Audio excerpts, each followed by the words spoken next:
Hello students. आज 20th मई है। 20 मई को क्या हुआ था मैम ऐसा खास?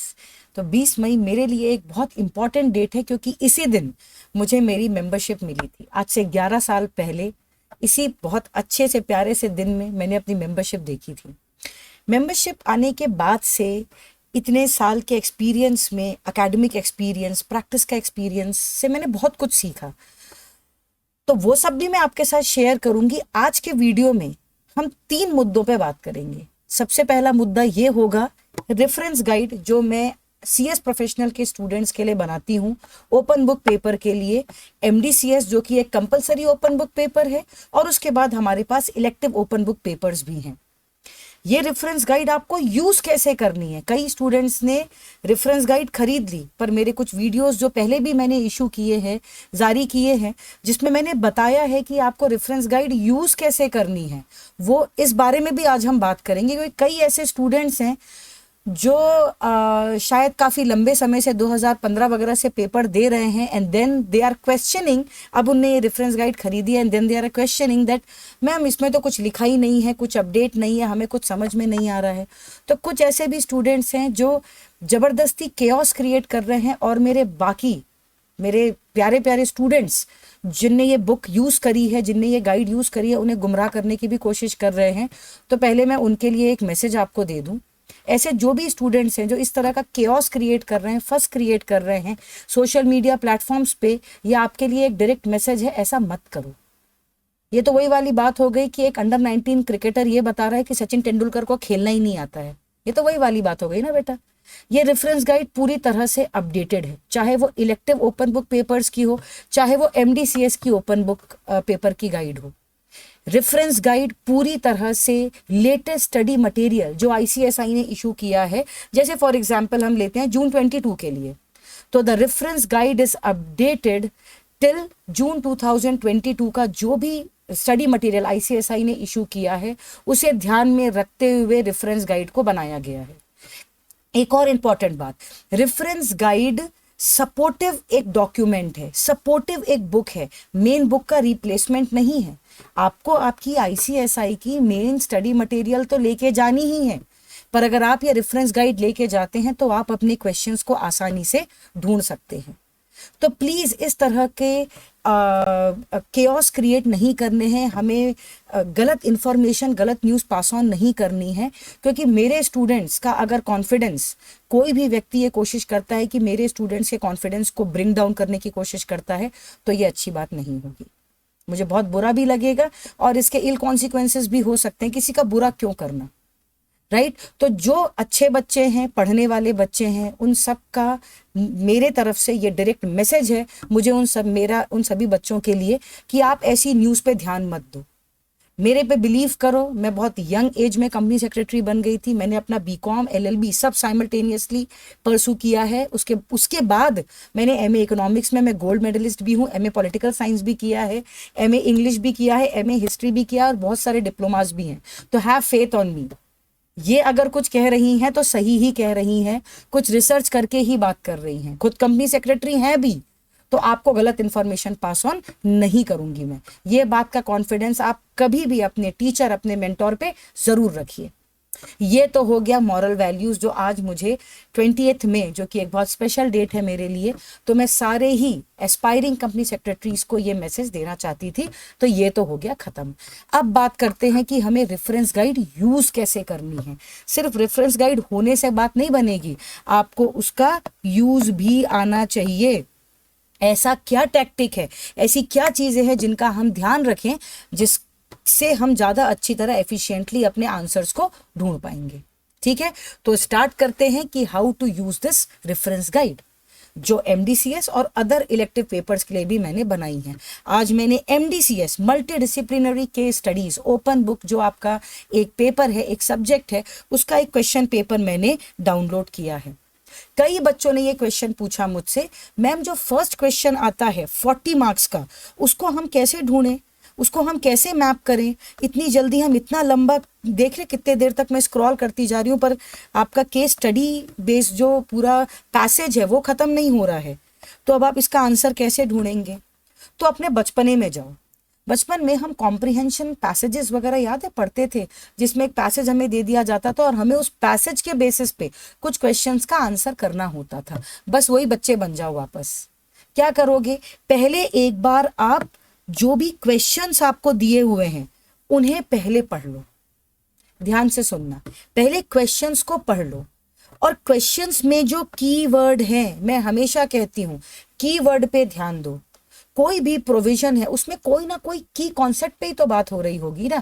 जैसे डायरेक्टर्स के द्वारा किया गया फ्रॉड, बेनामी transaction, section 3 section 4 of competition act, price rigging. अब ये आपके कीवर्ड्स बनते हैं जो उस केस स्टडी बेस्ड क्वेश्चन या किसी नॉर्मल क्वेश्चन में पूछे जाएंगे। करेक्ट। तो हमने क्या किया, हमने सबसे पहले क्वेश्चंस देख लिए। क्वेश्चंस क्या कहते हैं, सक्सेसफुल बिजनेस स्ट्रैटेजी। हमको पहला कीवर्ड हमारा मिला बिजनेस स्ट्रैटेजी, तो हमें दिमाग में ये चीज क्लियर हो गई कि ये पर्टिकुलर क्वेश्चन कहाँ से उठ के आया है। तो ये पर्टिकुलर क्वेश्चन हमें पूछा गया है बिजनेस स्ट्रैटेजी वाले यूनिट से। ये इतना तक तो हम पहुंच गए। अब वो इसमें क्या और एक्स्ट्रा एलिमेंट क्या दिए गए हैं, what do you understand by smart objectives. अब आपका दिमाग की बत्ती जलनी चाहिए। बिजनेस स्ट्रेटेजी वाले जो यूनिट है, डिवीजन है, उसमें स्मार्ट ऑब्जेक्टिव्स ये कीवर्ड कहाँ आ रहा है। चलते हैं अपनी एमडीसीएस में, देखिए कहीं पे दिख रहा है क्या। अरे हाँ मैम, स्मार्ट ऑब्जेक्टिव्स तो सामने ही दिख रहे हैं, हमें पेज नंबर भी मिल गया और हमें उसको कैसे आंसर को लिखना है ये सारे पेज नंबर्स भी लिस्टेड हैं। तो अब हम जाते हैं अपने स्टडी मटेरियल में। स्टडी मटेरियल में जब हम जाएंगे तो अभी मैं तो सर्च कर रही हूँ क्योंकि मेरे पास ये ऑप्शन है, आपके पास बुक रहेगी फिजिकल। तो यहाँ पे हम लिखते हैं बिजनेस स्ट्रैटेजी। बिजनेस स्ट्रैटेजी में जब हम जाएंगे तो हमें पता चल गया ये बिजनेस, जस्ट अ सेकेंड, एक मिनट, वापस जाते हैं। बिजनेस स्ट्रैटेजी लिखेंगे, पेशेंस रखेंगे, आराम से अपने क्वेश्चंस को ढूंढेंगे। हड़बड़ाने की कोई भी बात नहीं है, कोई आपसे वहां पे मैराथन करने को नहीं कह रहा है। जितना दिमाग को शांत रखोगे उतनी ही इफेक्टिवली आंसर्स को ढूंढ पाओगे। आधे से ज्यादा स्टूडेंट्स तो पहले ही पैनिक अटैक में, मैम पता नहीं क्या होगा, मैम पता नहीं क्या होगा। कुछ इतना घबराने की जरूरत नहीं है। आंसर कितनी जल्दी मिलते हैं ये अभी मैं आपको प्रूव करूंगी। तो हम गए बिजनेस स्ट्रैटेजी वाले पोर्शन में। चलो भाई बढ़ते जा रहे हैं। क्या दिया हुआ है यहाँ पे, functional level strategies along with, अभी हमको एक वर्ड आया था, अभी हमें एक वर्ड आया था स्मार्ट ऑब्जेक्टिव्स। बिजनेस स्ट्रैटेजी में स्मार्ट ऑब्जेक्टिव्स स्पेसिफिकली आपको दिए हुए हैं पेज नंबर 235 में। ऐसे ढूंढना है आंसर। क्या किया हमने सबसे पहले अपने रेफरेंस गाइड में जाना है। हम अपनी रेफरेंस गाइड में पेज नंबर 234, 235, 236 को हम कंसंट्रेट करेंगे। मतलब स्टडी मैट के इन सारे पेजेस में ये आंसर दिया हुआ है। ठीक है, एक बार बुक में भी चले जाते हैं। मैम सही बोल रहे हैं कि नहीं बोल रहे हैं, क्योंकि ऐसा कई लोगों का क्लेम है, नहीं मैम हमें आंसर्स नहीं मिल रहे हैं। तो ये देखो आंसर्स तो सामने मिल रहे हैं। 234, 235 में आपका स्मार्ट ऑब्जेक्टिव्स वाला आंसर लिस्टेड है। और इससे ज्यादा क्या चाहते हो पेपर से। अब वो कहता है focus on quality and quantity of offerings while assuming. एक ये आपको कीवर्ड्स मिले और दूसरा रीजनेबली प्राइस्ड, ये आपको कीवर्ड मिला। अब आप अपनी केस स्टडी में जाओगे। चलते हैं अपनी केस स्टडी में। रीजनेबली प्राइस्ड ये मैंने सब आपके लिए ऑलरेडी करके रखा हुआ है। Value for money, reasonably priced. भाई अमीर इंसान खरीद लेगा, गरीब इंसान कैसे खरीदेगा। तो क्वालिटी और क्वांटिटी में कॉम्प्रोमाइज न करते हुए हमें रीजनेबली प्राइस्ड अपने गुड्स को रखना है। Looks out for affordable products. अब हम क्या कर रहे हैं यहाँ, हमने क्वेश्चन को देखा और हमने पैसेज में से इन कीवर्ड्स को उठाने की कोशिश करी। तो जब हमें रीजनेबली प्राइस्ड ये वर्ड वहां मिल गया है क्वेश्चन में, तो हम किन टाइप के सिनोनिम्स को खोजेंगे, अफोर्डेबिलिटी, इकोनॉमिकल प्राइस, ये सारे कीवर्ड्स हमें खोजने हैं। अब इसमें इतनी बड़ी क्या बात थी। ठीक है, नहीं मैम एक आध एग्जाम्पल और दे दीजिए आप, हमें सेटिस्फैक्शन नहीं हो रहा है। तो चलो एक और चीज देख लेते हैं। 40 मार्क का क्वेश्चन है ये, आपके हाथ में 40 मार्क तुरंत आ गए हैं। चौथा क्वेश्चन इसी फर्स्ट क्वेश्चन का डी पार्ट देख लेते हैं। A communication strategy, communication strategy, चलते हैं एमडीसीएस रेफरेंस गाइड में। मैम कहीं पे दिया हुआ है क्या कम्युनिकेशन स्ट्रैटेजी, आपने कहीं गलती से? अरे हाँ, सामने दिया हुआ है communication strategy. How are you going to communicate this strategy, कैसे आप ये प्रोडक्ट के बारे में जनता को बताओगे? पेज नंबर 236 में कहीं लिस्टेड तो नहीं है ये। चलते हैं मॉड्यूल में, पेज नंबर 236 में गए, यूरेका कम्युनिकेटिंग दी स्ट्रैटेजी, सामने आंसर मिला हुआ है। इससे ज्यादा सिंपल आपका पेपर नहीं हो सकता। हार्डली 5 से 6 मिनट हुए होंगे और हमने 40 मार्क का जो क्वेश्चन था, जो केस स्टडी थी, वो क्रैक कर ली है। आंसर आपके सामने है, यही तो आंसर आपको लिखना है और कंक्लूजन आपके सामने है। मैम यहाँ पे तो केलॉग्स की केस स्टडी दी हुई है, आपको जो भी क्वेश्चन में जो भी कंपनी का नाम दिया हुआ है, आपको केलॉग्स के बदले उस कंपनी का नाम वहां पे इंसर्ट कर देना है। बात खत्म, 40 मार्क्स आपकी जेब में। समझ में आया? इस तरह से आप क्वेश्चंस को अप्रोच करेंगे। एमडीसीएस रेफरेंस गाइड में अब एक और चीज है, कई बच्चों को ऐसा भी लग रहा है कि मैम पेज नंबर पहले 113 दिया हुआ है, बाद में 95 दिया हुआ है। बेटा ये अल्फाबेटिकली अरेंज्ड है, अल्फाबेटिकल ऑर्डर में इस रेफरेंस गाइड को बनाया गया है ताकि आपको वहां इतना भी प्रेशर और पेन ना उठाना पड़े कि आपको अमालगमेशन या कॉर्पोरेट एक्शन, इन सब में आपको ढूंढने की उतनी पेन लेना पड़े। अगर अमालगमेशन का क्वेश्चन है तो सामने अल्फाबेटिकल ऑर्डर में कॉर्पोरेट लॉ के अंदर आपको पहला केस अमालगमेशन का मिलेगा। तो ये अल्फाबेटिकली अरेंज्ड है, उसके हिसाब से पेज नंबर्स दिए हुए हैं। तो कंफ्यूजन में नहीं आना है, पैनिक नहीं करना है। मैम हमको ना सेटिस्फैक्शन नहीं हो रहा है, आप एक आध क्वेश्चंस और बता दोगे क्या? मैंने आपके लिए स्ट्रेट क्वेश्चंस मार्क करके रखे हुए हैं। इसके बाद भी अगर आप लोग पास नहीं हुए तो मेरा घूंसा आप लोगों के चेहरे का इंतजार कर रहा है, पंच होगा बिशुम। चलो भैया, अब ये क्वेश्चन कहता है Ala technologies India limited is engaged in the business of IT consulting. Just a second everyone. IT consulting, software development services and sale of proprietary software under its coined trademark. Question किससे related है? चलो बताओ, आप ही लोग बताओगे। क्या है यहाँ पे कीवर्ड? क्या है? ट्रेडमार्क। हमें ट्रेडमार्क को पकड़ लेना है, बाकी सारी इंफॉर्मेशन अनडाउटेडली इज सप्लीमेंटल, पर मेन हमारा मुद्दा क्या है, इशू क्या है? ट्रेडमार्क। हाईलाइट कर लें? कर लेते हैं मैम। जो कि क्विंक थिंक नाम से 2003 से कर रहा था। ये एक रजिस्टर्ड ट्रेडमार्क है जो कि क्लास 9 के अंदर कैटेगरी में रजिस्टर किया गया है। प्रॉब्लम क्या हुई? In the year 2012, Herman, a disgruntled employee, quit the company and started his own software venture and started a domain name quinkthink.in। मतलब नियरली रिजेंबल कर रहा है नाम। मुद्दा क्या है? ट्रेडमार्क। चलते हैं रेफरेंस गाइड में। यहां पे पेज नंबर 124 में आपको Thoughtworks INC versus super software private limited and another's का एक केस लॉ दिखेगा। इस केस लॉ की खासियत क्या है पता है? कि जो ये केस है ना, ये एग्जैक्टली हूबहू वही केस है, बस नाम उसको वहां पे क्विंक थिंक कर दिया, यहाँ पे थॉटवर्क्स है। मैम हमको प्रूव करके बताइए, हमें विश्वास ही नहीं हो रहा है। चलो भाई प्रूव कर लेते हैं फिर, अब आप लोग ऐसा कह ही रहे हो तो प्रूव भी कर देते हैं। थॉटवर्क्स नाम से हम सर्च करते हैं। अरे ये क्या हो रहा है? हमको सारे आंसर इतने फटाफट मिल कैसे रहे हैं? आते हैं थॉटवर्क्स वाले। ThoughtWorks Inc petitioner versus super software private limited and others. क्या लिखा है पढ़ते हैं।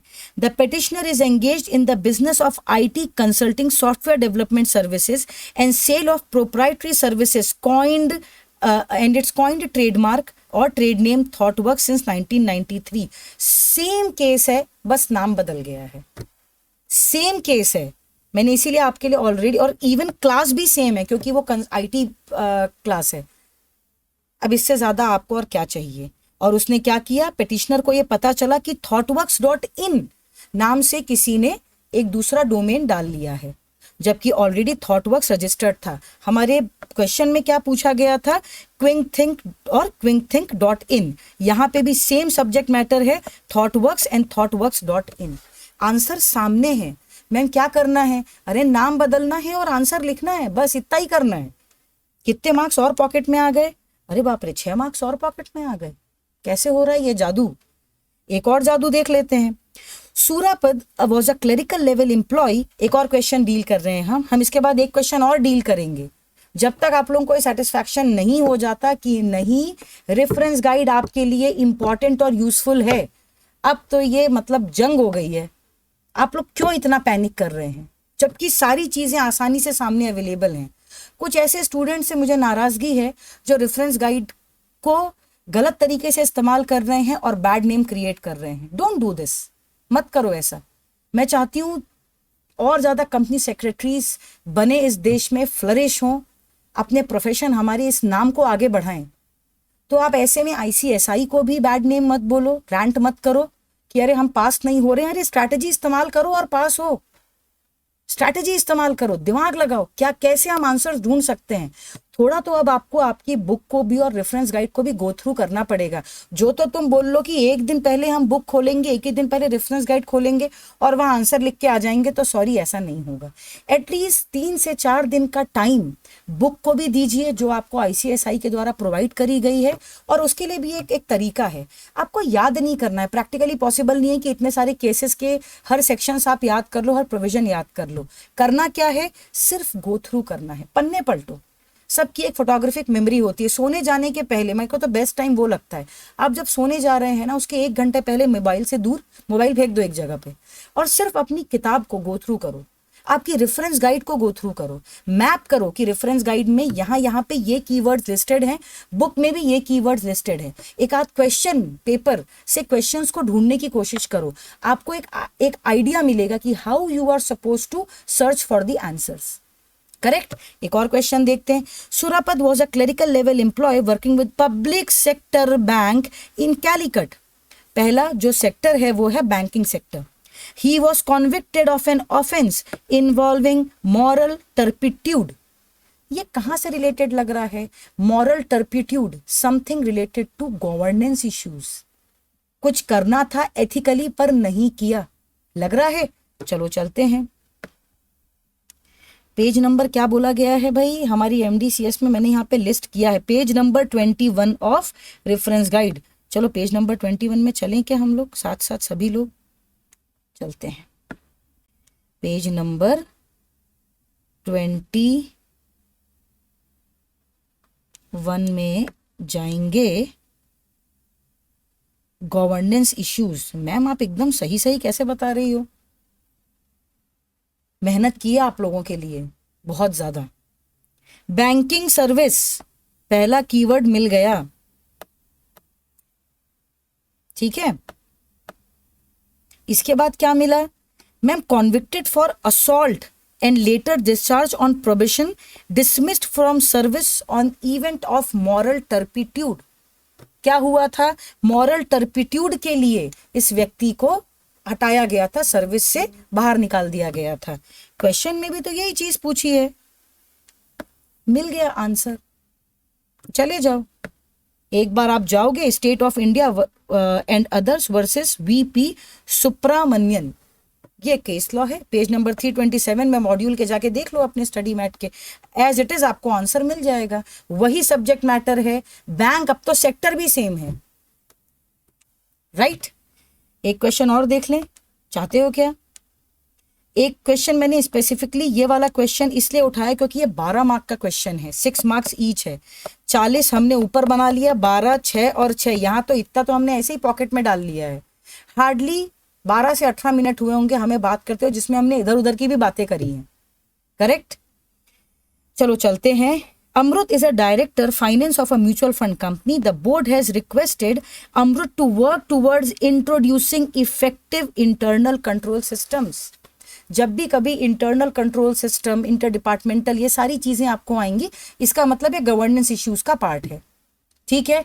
हमें पहले ही पता चल गया है कि डोमेन जो डिवीजन है वो कौन सा डिवीजन है, तो this is related to governance. Page number 24 of guide में जाके एक बार देख लेते हैं आपकी तसल्ली के लिए। चलो भाई पेज नंबर 24 में चलते हैं। ये हम पहुंच गए पेज नंबर 24 में। क्वेश्चन हमेशा मैंने कहा है केस स्टडी बेस्ड क्वेश्चन है, आपको पहले क्या देख लेना चाहिए, कीवर्ड, और दूसरा हमारे क्वेश्चंस। क्वेश्चंस में क्या पूछा गया है, explain in detail what is the dilemma Amrit is going through. मतलब ये क्वेश्चन एथिकल डायलेमा से रिलेटेड है। चले जाते हैं, क्या लिखा हुआ है यहाँ पे, कहीं एथिकल डायलेमास तो नहीं लिखा हुआ है। पेज नंबर 303 में अभी इस वीडियो को देखते देखते जाओ और देख लो, सेम क्वेश्चन है, खाली पार्टीज का नाम बदल गया है। अगर आपको अभी चाहिए तो अभी चले जाते हैं। चलो अभी हम लोग पहुंचते हैं।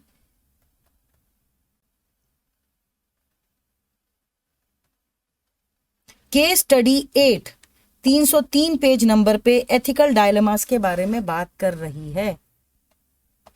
क्या है question, discuss and highlight the key issues regarding the inherent ethical dilemmas.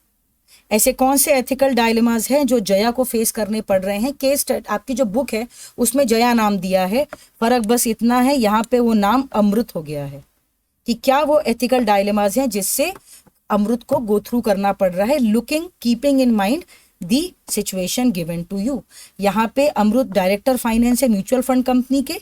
यहाँ पे सिचुएशन क्या है कि Jaya is a director of finance for a charitable organisation. बस इतना ही फर्क है, बाकी पूरा क्वेश्चन सेम है। इस तरह से आपको आपके आंसर्स ढूंढने हैं। अगर आप इस तरह से अपने आंसर्स ढूंढेंगे, न केवल आप अच्छे मार्क्स सिक्योर कर पाएंगे, उन तरीकों से आप लिख पाएंगे जो वर्ड्स का इस्तेमाल एक्चुअली किया जाना चाहिए। समझ में आया? This is how you are suppose to search the answers and write the answers. ये जो आपको ये ओपन बुक होने का इसका कारण क्या है ये भी समझते हैं। ये पेपर ओपन बुक इसलिए है ताकि आपका इंटरप्रिटेशन का स्किल चेक किया जा सके। मैं मानती हूँ 3 घंटे का टाइम कम होता है वहां पे ढूंढ के केस को निकाल के लाना, पर ये एमडीसीएस गाइड मैंने बनाई है ना आपके इसी पर्पस को सॉल्व करने के लिए। ये क्यों है, इस गाइड का मतलब क्या है, ये आपको कीवर्ड, ये 3 पैरामीटर्स पे इस गाइड को हमने बांटा हुआ है। सबसे पहला पैरामीटर है कीवर्ड, खोजो अमालगमेशन से रिलेटेड है क्या, साइरस इन्वेस्टमेंट्स प्राइवेट लिमिटेड और टाटास का केस है क्या, कोई डायरेक्टर है जो डेली अफेयर्स ऑफ कंपनी के लिए रिस्पॉन्सिबल है उसके रिलेशन में कोई मैटर है क्या, ये इसीलिए किए गए हैं। कोई मर्जर से रिलेटेड बात है क्या, जुरिस्डिक्शन से रिलेटेड कोई बात है क्या। इसके बाद अब ऐसा हो सकता है कि भाई अमालगमेशन से रिलेटेड 3 क्वेश्चन हो सकते हैं। मान लीजिए हाइपोथेटिकली एक एग्जांपल लेते हैं, अमालगमेशन से रिलेटेड मान लीजिए 3 क्वेश्चन है, तो आगे आप सब्जेक्ट मैटर भी देख लीजिए कि अमालगमेशन इन रिलेशन टू कि एनक्लैट ने ऑब्जेक्शन को क्या कर दिया, जो एपेलेंट्स ने रेज किया था उसे डिसमिस कर दिया। अब आपकी केस स्टडी में अगर अमालगमेशन और एनक्लैट के द्वारा एपेलेंट की अपील को डिसमिस करने का कॉम्बिनेशन बनता है तो this is the case for you, जो कि पेज नंबर 44 में लिस्टेड है। ये पेज नंबर 44 कहाँ का है, आपके स्टडी मटेरियल का। समझ में आया? तो इस तरह से आपको आपके आंसर्स ढूंढने हैं। Same goes for other elective papers also. ये तो सिर्फ हमने एमडीसीएस की बात करी है, मुझे ज्यादा आपका टाइम भी वेस्ट नहीं करना है, ठीक है, पर ये मेरी एक वार्निंग भी है और मेरा रिक्वेस्ट भी है और मेरा सजेशन भी है। वार्निंग उन स्टूडेंट्स के लिए जो गलत या बैड नेम इस रेफरेंस गाइड के बारे में फैला रहे हैं और उन बच्चों के मन में एक डर क्रिएट कर रहे हैं जो सच में स्टूडियस बच्चे हैं। तो अगर आप स्टूडियस स्टूडेंट हैं, अगर आप सच में एक अच्छे बच्चे हैं, किसी तीसरे की बात मत सुनिए, आप अपनी बात सुनिए, आप मेरी बात सुनिए, क्योंकि मेरे सजेशन से आप जरूर कंपनी सेक्रेटरी बनेंगे। ये पेपर न पास हो मैं मान ही नहीं सकती, बस आपको इस पेपर को पास करने का तरीका पता होना चाहिए। ये रेफरेंस गाइड आपके लिए एक रेडीमेड एक रेफरेंसर है जिससे आप आसानी से पेज नंबर्स ट्रेस कर सकते हैं। आज के लिए मैं वेट कर रही थी क्योंकि आज का दिन मेरे लिए बहुत इंपॉर्टेंट है और रिसेंटली अभी कुछ ऐसे इंसिडेंसेस हुए जहां कुछ स्टूडेंट्स ने के एक्शन से मुझे बहुत खराब भी लगा, जो उन स्टूडेंट्स ने नहीं करना चाहिए था, पर कोई बात नहीं। मेरे बहुत सारे और प्यारे प्यारे स्टूडेंट्स हैं। आज ही सुबह एक स्टूडेंट से बात हो रही थी, उसने फोटो को जो मैं साथ में एक साइन करके आपको एक मोटिवेशनल मैसेज देती हूँ, वो मोटिवेशनल मैसेज उस बच्चे ने अपने टेबल के आगे लगा लिया है और उसने ये स्पेसिफिकली मुझको मैसेज में बताया, कॉल पे भी बताया कि मैम जब मुझे कभी डाउन फील होता है तो मैं उस मैसेज को देखता हूँ और मेरा दिन बन जाता है, मेरे को लगता है नहीं मुझे करना है। और मज़े की बात तो ये है कि जहाँ CS अदिति पंत लिखा है वहाँ बाजू में उसने अपना भी नाम लिख लिया है। ये बहुत ही अच्छी बात है। आप सोचिए, अच्छा लगता है कि आप अपने आप को उस जगह पे देखते हैं, ये 2 लेटर्स आप अपने नाम के आगे देखना चाहते हैं। ज़रूर ये ड्रीम को आप सोचिए, तभी ड्रीम्स पूरे भी होते हैं। तो सपने देखिए, बहुत अच्छी बात है, पर किसी को गुमराह मत करिए, ठीक है। और जो स्टूडेंट्स अच्छे बच्चे स्टूडेंट्स हैं, जो अच्छे बच्चे हैं, जो अच्छे स्टूडेंट्स हैं, उनको मेरा ये सजेशन है, बिल्कुल ऐसी टाइप की इंफॉर्मेशन को जो मार्केट में फ्लोट हो रही है उसे मत ध्यान दीजिए। सिर्फ मेरी बात सुनिए, मेरी बात पे ध्यान दीजिए। जैसा आपको इस रेफरेंस गाइड को यूज़ करने के लिए कहा गया है उसी तरह से इस्तेमाल करिए। देखिएगा आप बहुत जल्दी मिठाई लेके मेरे पास पहुँचेंगे, वर्चुअली पहुँचेंगे, फोटो भेज देना मिठाई की पास होने के बाद, ठीक है। चलिए, अब ज़्यादा से ज़्यादा इन्फॉर्मेशन को शेयर करने के लिए हम क्या कहते हैं? शेयर करेंगे, बेल आइकन प्रेस करेंगे, ज़्यादा से ज़्यादा दूसरे बच्चों तक भी इस मैसेज को, इस पर्टिकुलर वीडियो को और रेफरेंस गाइड को भी शेयर करेंगे, ठीक है। जहां से आपने ऑर्डर किया है लेक्चर कार्ड से, this is the only exclusive platform जिसको मैंने राइट्स दिए हैं इस पर्टिकुलर रेफरेंस गाइड और बाकी भी रेफरेंस गाइड्स को सेल करने के लिए। तो कहीं पे भी अगर आपको किसी और प्लेटफॉर्म पे ये गाइड मिलती है तो प्लीज़ उसे मत खरीदिएगा। अगर आप उसे खरीद लेते हैं और वो अपडेटेड नहीं है तो इसके लिए मैं जिम्मेदारी नहीं ले पाऊंगी। तो आप लेक्चर कार्ड से ही इस रेफरेंस गाइड को खरीदिए। और एक और इम्पॉर्टेंट बात, 2 से 3 दिन और बस मैं ऑर्डर्स एक्सेप्ट करने का मैं इंस्ट्रक्शन दूंगी लेक्चर कार्ड को, क्योंकि इसके बाद हम आपको डिलीवर अगर नहीं कर पाएंगे तो ये हमारे लिए भी बहुत अफसोस की बात होगी, राइट। तो हम लोग सिर्फ 1 से 2 दिन और बस पोर्टल ओपन है, उसके बाद पोर्टल बंद हो जाएगा। तो जिन बच्चों को भी रेफरेंस गाइड अगर ऑर्डर करनी है तो वो अभी कर लें, आज और कल में रेफरेंस गाइड्स ऑर्डर करके रख लीजिए, ठीक है। क्योंकि हमारे पास भी स्टॉक आता है जाता रहता है, कई बार स्टॉक लो भी हो जाता है। तो आपके लिए वापस से रेफरेंस गाइड को प्रिंट करा के लेक्चर कार्ड के लिए भी एक बहुत बड़ा टीडियस जॉब हो जाता है कि आपके लिए उस रेफरेंस गाइड को प्रिंट करा के आप तक पहुंचे, ठीक है। और एक आध कुछ बच्चों की ये भी क्वेरी थी कि मैम 4 से 5 दिन लग गए, 6 से 7 दिन लग गए। बेटा कोविड की सिचुएशंस हैं, कई बार आप जहाँ रहते हैं वो इंटीरियर जगहें होती हैं जहाँ तक कुरियर एजेंसी को पहुँचने में भी टाइम लग जाता है। तो हैव पेशेंस, बिल्कुल हड़बड़ाना नहीं है, ये बात तो हमेशा याद रखनी, एकदम काम एंड कूल, ठीक है। हड़बड़ाना मत, अच्छी तरह इस पेपर की तैयारी करो।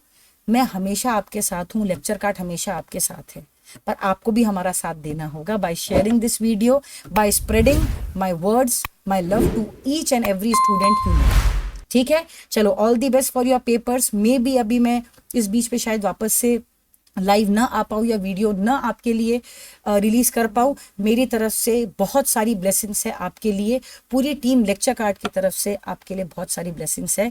वी लव यू ऑल, बहुत बहुत कॉन्ग्रेचुलेशंस अभी से कि आपने इस बुक को खरीदा है, ठीक है। और बहुत सारी ब्लेसिंग्स मेरी टूवर्ड्स से उन बच्चों के लिए जो पहली बार इस पेपर को दे रहे हैं, क्योंकि कुछ बच्चों ने मुझे ये भी बताया मैम पहली बार पेपर दे रहे हैं, बहुत घबराए हुए हैं। तो डरने की बात नहीं है, हम सब एक साथ हैं।